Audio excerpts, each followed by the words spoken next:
concentri i sensi nella stanza buia che ci circonda. Ti spaventi se entri sulla mia lunghezza d'onda. Stai in seconda e conta i pezzi della mia esistenza. Uso mezzi di coscienza e scienza, scuso i terzi. Ci penso che una mia anomalia, una mia colpa ingorda. Scuso i miei mezzi, i miei sensi di troppa colpa, ma io mi adatto, è solo un altro atto che si rattoppa via. E se si mostra nostalgia è sempre un po' una strategia. Quando il troppo storpia, il corpo scoppia, il cervello scoppia e via. Ci si doppia, ci si accoppia, ci si accoppa, ci sporca ogni porcheria e molta ipocrisia. Spesso non si mostra e ci sposta verso l'utopia, seppure a te stesso è nascosta in balia di questa giostra. La paranoia abbonda e sbanda dalla tua alla mia domanda contorta. Spezza l'allegria e si annaspa in agonia, scappa nella tua pazzia buia. Io scelgo il rap che mi tappa la mia e tarpa l'isteria, e sto solo ma felice in compagnia della mia onda creativa che viaggia alla deriva finché o ti sfonda la porta o sprofonda in follia.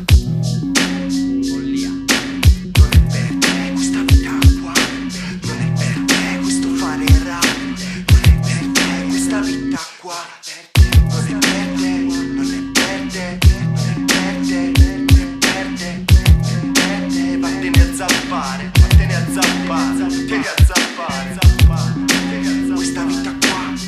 per te, neanche fare rap. Vattene a zappare, vattene a zappare, vattene a zappare. Si accatastano le nostre vite in energie su un filo, si incastrano, ci mostrano le litanie del vivo. A volte ci devastano, guastano, ma stanotte no, nascono da vie positive, svolte intuitive. Le suole del destino nel cammino del non tempo. Mi duole ma è un casino darne versi da qui dentro. Gli universi contro il centro egocentrico umano, e poi ti bastano un paio di parole per prendermi in giro.